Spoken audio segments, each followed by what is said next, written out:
Bienvenido mi gente a nuestro primer capítulo del nuevo segmento Calendar al llamado.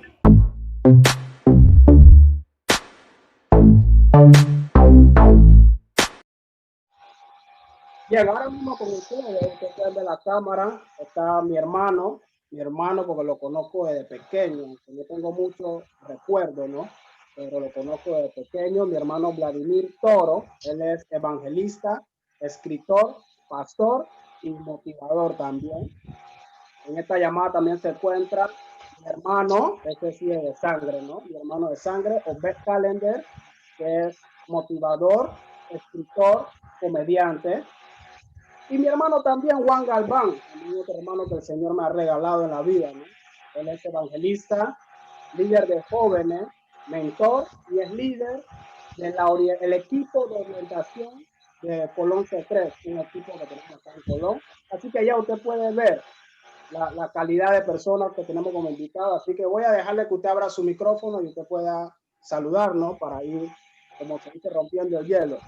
Buenas noches, gracias por esta invitación a este proyecto, sé que tiene bastante de provecho. Gracias Omar, saludos Obed, Juan Galván, para todos los que nos pueden llegar a ver a través de esto. Dios me lo bendiga y que esto pueda realmente ayudar, impactar su fe y sobre todo a la población juvenil. Gracias por la invitación, gracias también por crear este proyecto para la juventud, para mandar un mensaje motivacional, para mandar un mensaje impactante. Saludo a las personas valiosas que están aquí, el pastor Vladimir, tu hermano Juan y tú que estás haciendo este programa. Saludos, felicidades. Sé que eres un joven que tiene mucha promesa y estar en un programa que tú haces, que ser los iniciadores de este programa, para mí es un placer porque sé que va a llegar muy lejos y ya cuando no me inviten no me importa, por lo menos yo fui uno de los primeros.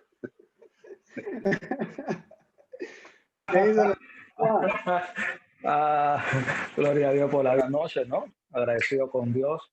Gracias por tu vida, Osmar. Gracias porque siempre has sido instrumento de Dios para buenas cosas. Y dice la Escritura que Dios la dispuso de antemano, ¿no? Para que anduviésemos en ella. Saludos, hermano Vladimir. Obed, siempre sonriente. Bueno, y aquí estamos. Y voy a la palabra que dijo Obed, ¿no? Gracias por la invitación y si no nos quiere volver a invitar, no importa, fuimos los pioneros, la punta de lanza y sabemos, Osmar, de que esto va a impactar, porque para eso se trata. Lo que Dios ha dispuesto en tu corazón es para que impacte la vida de la juventud y sabemos que así va a ser. Yo preparé una pregunta sorpresa, pero no se asuste que una pregunta sorpresa sencilla. La pregunta sorpresa es, si tendrías que definir la Biblia como con una sola palabra, ¿cuál sería? Empiezo yo. Yo siempre he dicho que la Biblia para mí es un manual. Yo la definiría en manual. Bueno, sabemos que es manual, pero yo la definiría también en alimento. Ok, alimento. Vladimir. Ok, sabemos que es un manual y es alimento, pero yo la definiría como propósito. Ok, sabemos que la Biblia es, no soy bueno con la retentiva, sabemos que la Biblia es propósito, y lo que dijo Juan y lo que dijo Omar, alimento, propósito, lo que dijeron, pero yo la definiría como vida. Yo definiría la Biblia como vida. En mi propia experiencia yo la definiría como vida. Excelente, que en realidad la Biblia es muchas cosas y definirla en una sola palabra es difícil. Por eso lo tomaba como una pregunta de sorpresa. Pero sé que cada uno puede clasificarlo de repente a la experiencia que ha tenido. Yo digo manual porque de pequeño mi mamá siempre me decía, la Biblia es tu manual de vida. Así mismo como un mueble, para armar un mueble viene con un manual, como cuando compras un celular nuevo viene con el manual de instrucción de cómo usarlo. Entonces la Biblia es tu manual de instrucción de cómo instruirte, cómo caminar en lo que es la vida, ¿no? Y bueno, hoy vamos a hablar, hoy el tema principal, como ya usted sabía, era la Biblia. vamos a empezar con a ver, Juan Galván. Habíamos preparado cada uno un versículo bíblico que iba a mencionar el por qué lo escogió, qué marcó, cuándo el Señor se lo entregó. Y de repente para usted o para ti, ¿qué significaba ese verso o cómo lo podía explicar? Ok, mi hermano, en el caminar, en mis principios, una de las palabras que el Señor me dio y la cual me impactó y la memoricé en mi vida fue o es en Colosenses capítulo 3, el versículo 23 y 24, que dice: y todo lo que hagas, hacerlo de corazón, como para el Señor y no para los hombres, sabiendo que el Señor recibirá la recompensa de la herencia, porque a Cristo el Señor servir. ¿Por qué me impactaba esta porción? Porque verdaderamente todo lo que nosotros hagamos, todo lo que nosotros hacemos tiene que ser para el Señor, porque eso es lo que la Escritura dice, ¿no? Como para el Señor y no para los hombres. ¿Por qué? Porque nosotros siempre vamos buscando el agrado de Dios y no el agrado del hombre, ¿sí? Ahora, ahí también hay que ver si cuando no le agrada el hombre, entonces hay que ver esa parte. Pero ¿en dónde o a dónde me voy? Cuando empecé mi caminar, me pegaba a este versículo por tantas cosas que uno ve en el caminar. Hay muchos hombres que les gustan agradar hombres. Hay muchos hombres que cuando el hombre no está, hacen una pose, cuando el hombre está, hacen otra. Y a eso le llamamos hipocresía, ¿no? Pero cuando tú estás consciente de a quién tú sirves, tú sabes que Dios está en todo tiempo contigo. Entonces todo lo que tú lo haces con excelencia, porque tú no le estás rindiendo pleitesía a un hombre, sino al que vive y reina por los siglos de los siglos. Ok, quiero aportar un poquito y excelente versículo diciendo que eso nos debe definir a todos como cristianos. Eh, y a veces cuando pensamos en hacer las cosas para el Señor, pensamos solamente en lo que hacemos en el ámbito cristiano. O sea, si tú trabajas secularmente, ahí también tú tienes que hacer la cosa para el Señor. Si trabajas en un área, o sea, en el colegio, todo. Y a veces la gente se enfoca en solamente hacer las cosas para el Señor en el ámbito del Señor. No, todo es de Dios. Y cuando hacemos algo para el Señor, tarde o temprano nos convertimos en un testimonio para la gente que no lo conoce. Hay gente que dirá, mi trabajo, aquí no hay nadie de la iglesia viéndome, así que voy a hacer la cosa mediocremente. No, nosotros vemos en todos los aspectos de nuestra vida hacer la cosa para Dios, porque Dios está ahí, Él es el inmanente, Él está ahí viendo todo lo que estamos haciendo. Así que excelente versículo y la verdad me gusta bastante también. No, mira, hay una cosa que me llama la atención bastante y es que en estos tiempos se dice mucho de que la política tiene subyugada a un pueblo para mantenerlo en ignorancia y así manipularlo a su antojo. Y lamentablemente se está viviendo eso en el Evangelio. Se está permitiendo a un pueblo en ignorancia para así grandes líderes mantenerlo subyugado hacia sus órdenes. Entonces ellos piensan que están trabajando en pos a Dios cuando están simple y sencillamente siguiendo a un hombre. Y eso es algo muy cuidadoso y por eso me encanta lo que dice Juan. Cuando tú te sumerges en la palabra y tú lees cosas como esas, tú entiendes de que lo primordial tiene que ser Dios, seguir a Dios. Pero mientras tú te mantengas en ignorancia, es difícil que tú entiendas esa parte. Disculpa que interrumpa, cosas se puso bueno. Yo le llamo a eso esclavitud moderna y a veces el ambiente político se lleva a la iglesia y tú tocaste un punto muy claro y hay mucha gente ignorante en las iglesias y hay gente haciendo cosas por obligación o por compromiso con una persona y no por compromiso con Dios. Y algo que tocaba Juan era de que muchas veces no vamos a orar a los hombres. Y la verdad es que la Biblia habla de que Jesús, Samuel crecía en gracia delante de Dios y los hombres, pero esto no siempre va a ser así.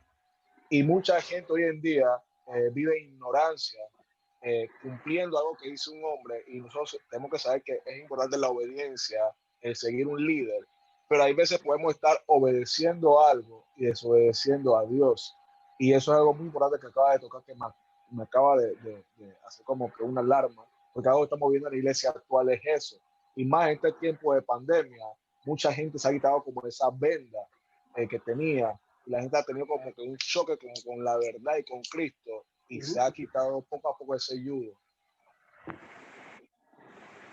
Mientras hablaba Vladimir, así mismo como me vino una alarma y o sea, todo lo que nosotros hacemos, o sea, nosotros tenemos un propósito, hay un estamos caminando en pos a eso. Entonces, todo lo que yo haga, tengo que hacerlo como para Dios, porque todo eso es aporte para el propósito.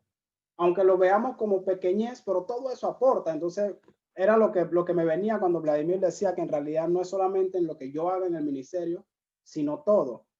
O sea, que entonces no importa si soy creyente o no soy creyente, todo lo que haga, entonces tengo que hacerlo como para el Señor, como escrito está en la Biblia, ¿no? Y bueno, el verso que traía Juan.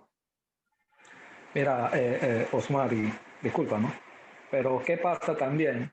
Que cuando nosotros empezamos a separar las cosas espiritual con las no espirituales, entonces ahí viene el agrado al hombre. ¿Qué pasa? Cuando tú estás consciente de que tú eres un ser espiritual aquí en esta tierra, tú sabes que no hay nada que tú hagas que tenga que ver con lo secular, porque tú eres un uno, un todo con Dios. Tú y Dios son uno. Entonces todo lo que tú haces es para Él. O sea, Dios es el eje de nuestra vida. O sea, todo lo que yo voy a hacer, yo no hago nada secular. Todo lo que yo hago es espiritual. Todo. O ver, todo lo que yo haga, Vladimir, todo lo que yo hago, todo es espiritual, porque todo tiene que ver con esa esencia de Dios en mi vida o en nuestra vida. En realidad, mira, tú te tocas algo y tú dices que todo lo que tú haces es espiritual, y yo comparto algo y le digo mucho a ciertos jóvenes, es que yo le digo, yo soy cristocéntrico, o sea, todo lo que hago tiene que ver con Dios. Es más, donde yo trabajo, yo empujo el propósito de Dios. O sea, todo lo que yo no hago nada que no sea dentro del propósito de Dios. Y es algo que por muchos años ha sido así, y yo no era un pleito así, yo era un pleito de que me daba mi tiempo a mis cosas, que esto, que lo otro, pero cada vez más en el propósito de Dios, todo me conecta al propósito de Dios, todo me conecta, todo. Y es algo que yo comparto también, de que todo lo que yo hago tiene que ver con Dios. Es que en realidad Dios es como un estilo de vida, y me encantó el punto que tocó Juan de la separación, porque ahí es donde caen muchas cosas. Se separa o se nos enseña desde hace mucho tiempo que hay cosas que son espirituales y hay cosas que no son espirituales. O sea, como que hay cosas que tú tienes que ponerle mucho énfasis a esto, porque esto es lo espiritual. Esto no es espiritual, así que no le meta mucha importancia. Y entonces ahí donde cae el error. Es por eso que en las iglesias todos quieren ser pastores, porque piensan que ser pastor, evangelista, está en el púlpito o en la tarima, predicar, eso es lo espiritual. Pero no, si tú eres abogado y tú eres el mejor abogado del mundo, o sea, si tú lo haces para Dios, cuando digan, hey, ese hombre es tremendo abogado, ¿por qué? No, porque él tiene a Dios. Hey, ese es tremendo doctor. Tú llegas a su consultorio y ese doctor te atiende con una sonrisa y te trata. ¿Por qué él es así? Porque él tiene a Dios. O sea, él lo está haciendo para Dios. Y eso es lo que a nosotros no nos enseña. Entonces todo el mundo sueña con predicar, con cantar, con no sé qué. A mí, déjeme con mi comedia, que yo voy a hacer a la gente reír. Y el que quiera decir que es de Dios, que es de Dios, y que no quiere decir que no es de Dios, que no sea de Dios. Bueno, voy a tratar de casarlo con lo que habló Juan. Mira, la Biblia es mi libro favorito, así que a mí me costó mucho sacar un versículo favorito, la verdad. Pero hay un versículo que es como mi eje en todo este caminar cristiano, y está en Primera de Samuel 16:7, y dice: pero el Señor le dijo a Samuel, no te dejes impresionar por su apariencia ni por su estatura, pues yo lo he rechazado. La gente se fija en las apariencias, pero yo me fijo en el corazón. Comenzamos hablando de hacer todo para el Señor, y esta historia me encanta, este versículo me encanta, porque aquí Dios revela cómo es su corazón. Aquí Dios revela cómo Él trata con la persona y cómo Él escoge a las personas.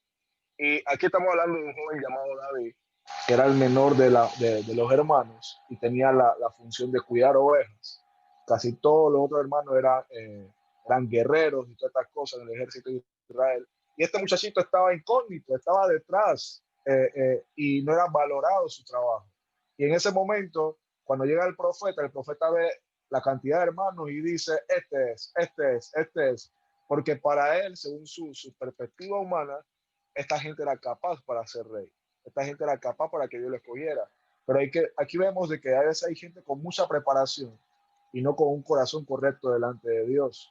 Y estoy hablando cristianamente, hablando secularmente, para poder entender esto. Y Dios mira más allá que las capacidades, Dios mira el corazón. O sea, lo que nosotros como hombres no podemos ver, eso Dios lo mira. ¿Y por qué lo digo? Porque cuando yo volví al caminar cristiano, yo tuve que lidiar mucho con lo que la gente pensara de mí fuera y con lo que Dios pensaba de mí dentro. Yo tuve que creerme lo que Dios veía de mí. Y muchas veces, cuando uno corra el llamado de Dios, el primer enemigo que uno tiene es uno mismo. Uno tiene que creérsela. No la gente, tú mismo tienes que lidiar con lo que Dios ha dicho que tú eres. Y me gusta lo que dijo Juan, y aquí lo quiero casar, porque David lo que estaba haciendo, aunque era insignificante para muchos, él lo hacía para Dios. La Biblia no registra qué él hacía, pero yo me gusta pensar más allá de lo que la Biblia me dice. David buscaba a Dios en intimidad. David hacía las cosas para Dios. Yo no veo un David que se quejaba pidiendo las ovejas, un David que se deleitaba, es más, exponía su vida por cuidar las ovejas. O sea, era una persona que trabajaba en excelencia. Aún no lo estaban viendo, aún no era la mejor profesión, él lo estaba haciendo para Dios. Y en el momento indicado, Dios recompensa su labor. Y no escoge a los guerreros, no escoge a los más fuertes, escoge a aquel que estaba incógnito y lo pone a él como el rey de su nación. Y me gusta mucho este versículo porque para mí encierra bastante y sobre todo el corazón de Dios lo encierra en este versículo. Yo siempre he pensado así. Si ese niño bueno del barrio, el niño bueno, el que siempre fue recto y bien criado y bien portado, todo, si él llega a ser representante, digámoslo así, la gente decía, yo me lo esperaba, sí, mira, él siempre ha estado bueno. Pero si el niño que estaba en los malos pasos, ese que daba cacao, que era el dolor de cabeza de la mamá, llega a ser representante, ahí hay un testimonio mayor. Y no es que uno menosprecie al bueno, sino que la gente dice, yo sabía que algo bueno iba a salir de él, pero de este no. Entonces, por eso yo digo que a veces Dios usa, y la Biblia lo dice, al vil y menospreciado, el que la gente ni se imagina, para que la gente pueda decir, wow, o sea, mira las cosas grandes que hace Dios, porque si Dios no hubiera llegado a su vida, él fuera otra cosa. Y fue lo que sucedió con David, todos los hermanos fuertes y arriba y grandes, y Dios dijo, no, ese que está ahí abajo, ese que ni su propio padre lo había presentado ni llamado, ¿no? Es que yo siento que hay un secreto en eso. David no era normal. David era un loco, ese man era un loco. Cuando los hermanos se creían guerreros, ese man tenía el corazón para enfrentarse a un león, estaba viendo un perro y yo salgo corriendo. Imagínate que venía un lobo a comerse tu oveja y ese hombre con sus propias manos o con una onda lo mataba. Esas cosas son las que Dios ve, el corazón. Y él lo hacía para proteger, dice la Biblia, las ovejas de su padre. O sea, la intención de su corazón era proteger lo que su padre le había encomendado hacer. O sea, ese hombre era terrible, o sea, y Dios veía ese corazón. Y cuando Dios lo veía, yo decía, no, hombre, ese que yo necesito para rey. Porque ese hombre sigue los lineamientos, ese hombre es apasionado hacia la labor que se le da y hacia donde él llegó. Y por eso es que Dios pone a David como rey. Y la gente habla mucho de David, pero cuando tú miras por detrás de la puerta, David era un loco, andaba haciendo un pocotón de cosas que no eran correctas, pero él sabía correr a una presencia. Y cuando él corría a una presencia se cumplía lo que dice la Biblia de que Dios pesa los corazones. Y cuando yo veía el corazón de David decía, este hombre es sincero. Este hombre es sincero, porque Dios sí puede ver lo que nosotros los hombres no podemos ver. Nosotros juzgamos simplemente por lo que vemos. Dios ve más allá de lo que nosotros podemos ver. Por eso que se llama Dios. Me agradó este versículo y el hombre fuerte, el gigante, David, porque verdaderamente, como decía el hermano, yo buscaba el corazón de David, el interior de David, no lo que el hombre podía ver, y bien escrito está de que Dios le decía que no mire su parecer, porque él desecha eso. Y entonces cuando nosotros vemos el trayecto de aquel hombre, El mismo Samuel, cuando trató de vestirlo, o lo vistió, pues con su armadura y sus cosas, David se quitó eso porque decía, yo nunca he peleado con esto. Yo siempre he tenido mi onda y he tenido mis herramientas yo para la batalla. Y ahora mira, hermanos, en este tiempo hay muchos de nosotros, y Dios nos guarda a nosotros, que están utilizando la herramienta ajena para ir a la guerra. Por eso quedan avergonzados. Y me gusta este versículo que toca el hermano Vladimir, porque verdaderamente nosotros no estamos para aparentarle a nadie, sino para agradar a Dios, ¿no? Y entonces todo lo que yo tengo, como decían antes, todo lo que yo voy a hacer, tengo que buscar el agrado de Dios, y eso es lo que buscaba David. Por eso el Señor le decía a Samuel, no mire su parecer, porque eso yo lo desecho. Yo miro el corazón que tiene ese muchacho. Y verdaderamente, nosotros no sabemos de las batallas, como decía el hermano Vladimir, que él libró, pero se dice que él batalló con leones, batalló con osos y todo lo demás. Entonces ya ese hombre estaba preparado para lo que se venía más adelante. Puntual, y es de que cuando Saúl le pone las herramientas a David, al inicio David se la pone, pues, pero David dice, no, esto no es lo mío. Y tú tocaste algo muy especial. Y estamos viendo una generación que quiere correr el propósito de Dios, pero copia el propósito de otros y usa la herramienta de otros. Y tarde o temprano eso te va a desgastar y te va a matar. ¿Por qué? Si David hubiera ido donde Goliat a pelear, frito, muerto. Saúl era una de las personas más altas en Israel. Casi 2 metros, si no me equivoco, 2 metros. Era como un gigante. O sea, la espada de este tipo pesaba. El casco, el yelmo, todo pesado. Y David dice, no. Yo tengo mi método. Y eso es importante, que una generación crezca y entienda cuál es su propósito y cuál es su método para llegar a ese propósito o sus herramientas. Pero David experimenta todo esto ¿cómo? A través de la intimidad. ¿Sabes? Y algo que me llama la atención para darle paso al que sigue es que era el ejército de Israel, pero no conocían al Dios de Israel. ¿Sabes? Estaba ahí Saúl diciendo, Sansón diciéndole, sí, de que nos sirve tener un título, de que somos algo, Goliat, de que somos algo, y no actuamos conforme a eso. Pero llegó alguien que no tenía preparación militar, que no sabía mover la espada, pero sí conocía al Dios de Israel. Una diferencia. O sea, a veces la gente tiene mucho conocimiento, mucha experiencia en cosas muy materiales, pero no se trata de eso, sino de la relación y el corazón que tenga delante de Dios. Y eso es lo que tenía. Tenía la preparación, pero tenía mucho más que el ejército de Israel. No tenía la preparación para ser parte del ejército, pero sí tenía la preparación para ser del ejército de Dios. Excelente, de verdad. Mire, yo soy una persona muy sensible. Quizá la persona no lo noten, pero yo soy una persona muy sensible ante muchas cosas de Dios. Y más por todos los procesos que yo he pasado. Y yo antes cuestionaba mucho a Dios por eso, porque yo pasaba muchos procesos duros. Yo le decía, pero Chuzo, yo no salgo de una y me meto en otra. Yo ponme a vivir en el desierto, pues, ponme a vivir en el desierto, hazme una casita ahí ya, porque yo pasaba una cantidad de cosas. Pero cuando yo descubrí este versículo tocó mi corazón en gran manera, y está en Oseas 2:14. El título del capítulo 2 de Oseas es El amor de Jehová hacia su pueblo infiel. Yo siempre creí de que Dios me mantenía en el desierto porque yo era muy infiel, porque yo hacía cosas que no eran correctas delante de sus ojos. Yo me sentía como un pecador, como un sucio, como que yo llegaba a la iglesia, yo veía a todo el mundo y decía, pero estos no pecan porque a ellos les va bien, ellos tienen un aspecto como que caminan en la nube, en el cielo. Yo los toco, el manto de la gloria, aleluya, gloria.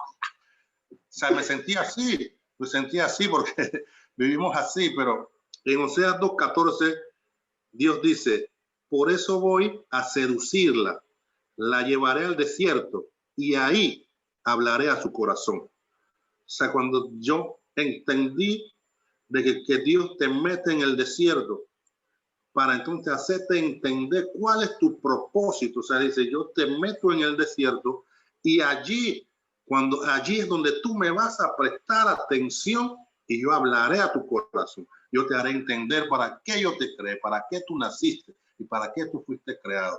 Y entonces yo entendí que chuzo, entonces, cuando yo estaba en el proceso, Dios estaba hablando a mi corazón y yo estaba aprendiendo muchas cosas. Y es por eso que hoy tú me ves en cualquier parte, Omar, Vladimir, Juan, y la gente jamás van a denotar que yo soy cristiano porque yo llevo diciendo Dios te bendiga, amén, aleluya. Porque eso es la manera que nosotros utilizamos para que la gente sepa que tú eres cristiano. O sea, yo soy más sensible con las personas porque las personas a veces se ahuyentan de eso pensando de que cuando tú llegas con ese afán de que Dios te bendiga, aleluya, amén. O sea, tú quieres como que crear un distanciamiento. Yo soy cristiano, tú no eres cristiano. O sea, yo soy santo y tú eres un pecador. Pero cuando tú entiendes de que esa persona también está en un desierto, esa persona también está pasando algo duro de lo que tú pusiste. Y en vez de llegarle con un Dios te bendiga, tú la abrazas y le dices, hey, ¿cómo tú estás? ¿Cómo estás? Simplemente, ¿cómo estás? O sea, la gente se acerca más a ti.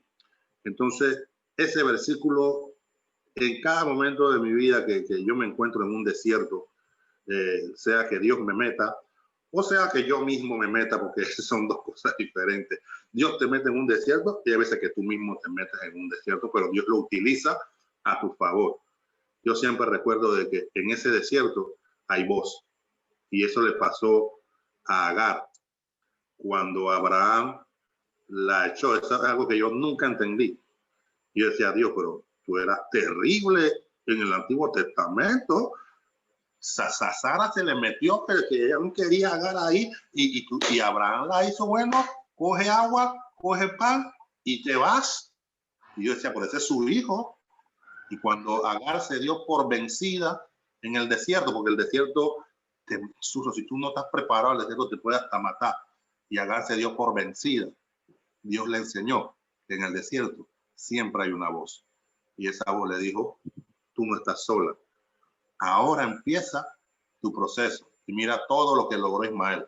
Cuando ya Agar había decidido que ella y su hijo iban a morir. Y de Ismael, por entender de que en el desierto hay voz, salió un pueblo.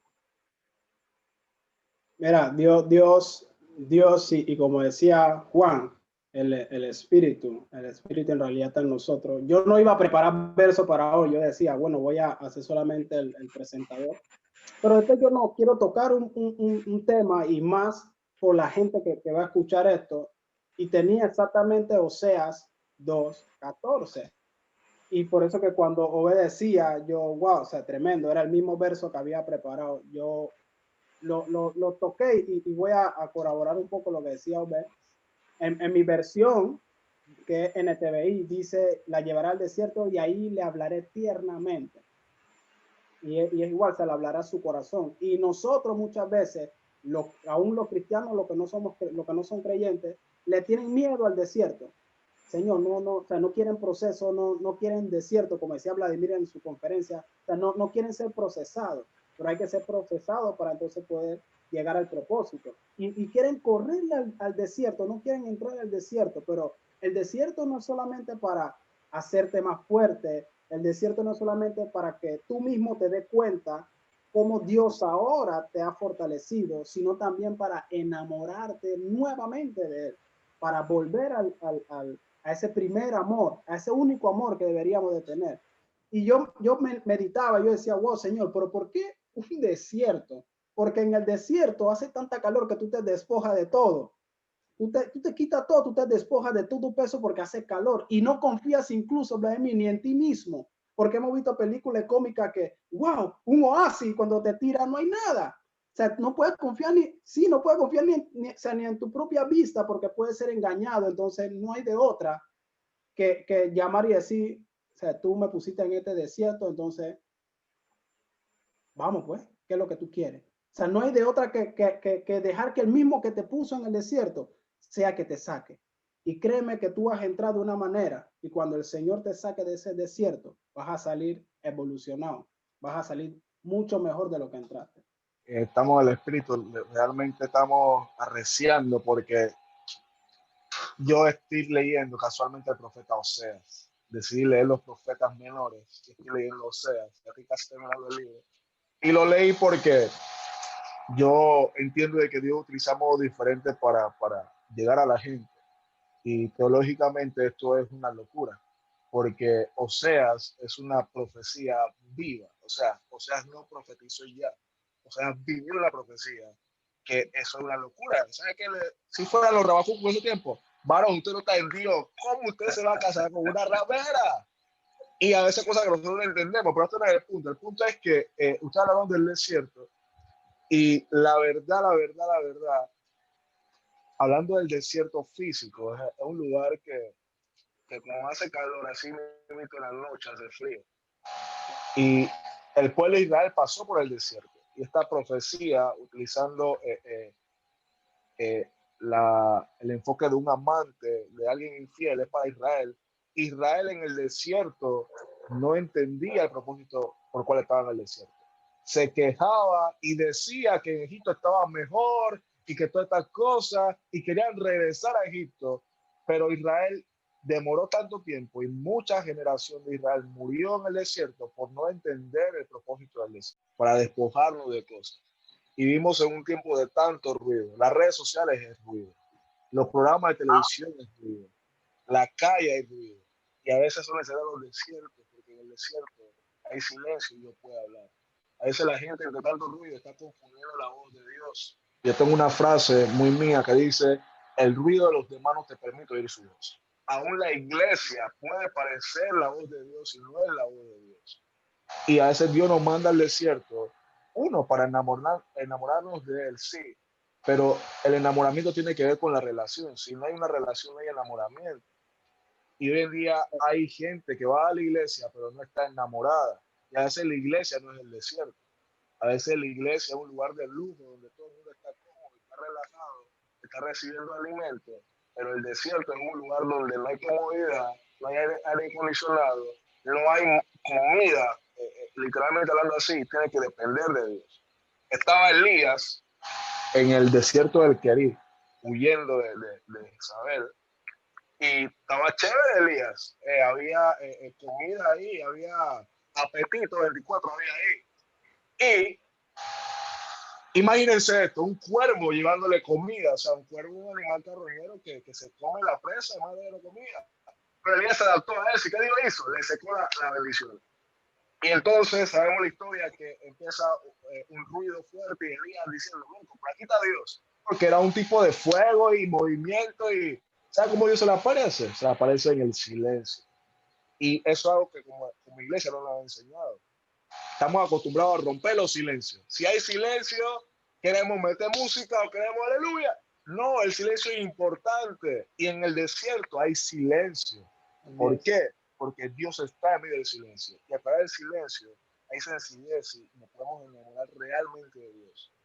Así que quería aportar eso. Pero muy buen versículo y estoy estudiando ese libro profundamente. Claro, mira, para mí, si hay algo que tiene mucho valor y porque valoro el mío propio, es el tiempo. Cuando una persona te da tiempo, te da vida. Créeme, tú me estás dando de tu vida. ¿Sí? Y por eso había preparado esto bien y todavía estoy un poquito asustado con el tema del audio, pero yo sé que Dios es el que tiene control de todo. Y una vez dijo Michael Jordan que él se preparaba mucho para cada juego porque eran 3 horas de su vida que las personas le estaban prestando para verlo. Por eso yo, y no por eso, no. Escucho eso y digo, wow, en realidad, si hay algo que yo valoro es el tiempo y por eso quiero agradecerle a ustedes por haber, a pesar de todas las cosas, todo lo que uno tiene que hacer, haya sacado de su tiempo para poder compartir conmigo y compartir con todas las personas que van a ver esto y sé, confío, porque sé la calidad de personas que ustedes son, que va a ser para edificación y sé que vamos a hacer muchas cosas individual y juntamente también, porque esto va a seguir. Así que no sé si quisieran darle un consejo, algo algo a las personas que nos están escuchando. No sé, esa persona que se le complica, como un tiempo se me complicó a mí poder leer la palabra, poder escudriñar lo que es ese libro, ¿qué consejo de repente le pueden dar a esa persona? Yo sí voy rápidamente a dar mi despedida, a dar mi consejo a las personas que escuchen este video. Rápidamente les digo de que el Evangelio es para valientes. El Evangelio es un camino que tiene muchos tropiezos y hay veces hay personas que nos hacen sentir como que cuando tú tropiezas tú no sirves, y por eso que mucha gente se va del Evangelio. Y este mensaje más para las personas que escudriñan, Omar, perdona que esté que dijiste que era esta dirección, es para las personas que alguna vez estuvieron militando con nosotros y decidieron irse porque cometieron un error. Yo sí le envío un mensaje de que aquí hay una persona que no tuvo, como dicen, Dios te da una oportunidad. Yo no tuve una, y yo he tenido como 565,000 millones de oportunidades que Dios me ha dado. Y aquí estoy esforzándome y tratando cada día de ser mejor y de soltar las cosas que no agradan a Dios. Así que si tú eres una de esas personas y que yo sé que si tú escuchas esto es porque Dios está hablando a tu vida, retorna, aunque sea con la lectura de un versículo diario. Búscalo en tu celular, descárgalo y lea que sea un versículo diario, porque Dios te ama más de lo que tú te imaginas. Yo aprendí a que Dios me ama más de lo que yo me imagino, más de lo que yo mismo me puedo amar. Por eso es que leía, no me voy a alargar, ya voy para allá. Leía en las redes sociales que una muchacha que es muy fuego, ella se siente muy fuego, y ella escribió y dijo, hay gente que abusa de la gracia. Y yo le escribí que de la gracia no se puede abusar. La misericordia de Dios es infinita y por siempre va a estar ahí. Cometas o no cometas un error, Dios siempre va a estar ahí para tenderte la mano. Así que saludos y ojalá que vuelvas a militar con nosotros. Así es. Agradecido, agradecido por esas palabras, ¿verdad? Juan, a ver qué me tiene.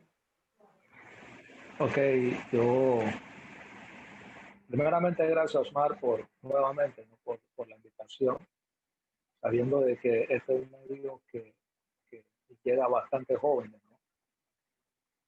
Mi consejo es de que está bien que te lean la Biblia, pero está mucho mejor si tú la lees. Es mejor que tú tengas esa intimidad con el Señor. Cree y confía siempre que el Señor en el caminar siempre tiene respuesta para todo lo que te ocurra, para todo lo que pase en tu vida. Siempre hay una palabra de parte de Dios. ¿Cómo vas a conseguir esa palabra? Escudriñando la Escritura. Apégate a la palabra, que el Señor siempre va a traer la respuesta que tú estás buscando.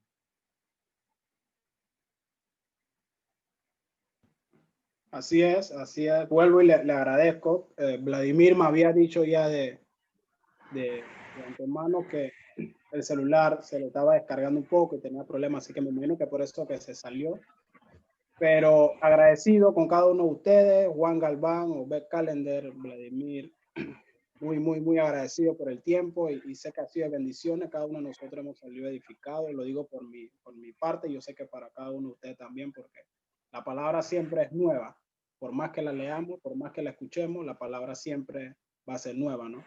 Así que súper agradecido y saludo para cada uno de ustedes. Gracias. Esto fue Carl, el primer episodio. Creo que aquí pueden salir hasta 2 episodios y estas caras la van a volver a ver en otro episodio más. Así que saludos, agradecidos. Dios mío, ¿qué es esto? Siento poder aquí. Saludos.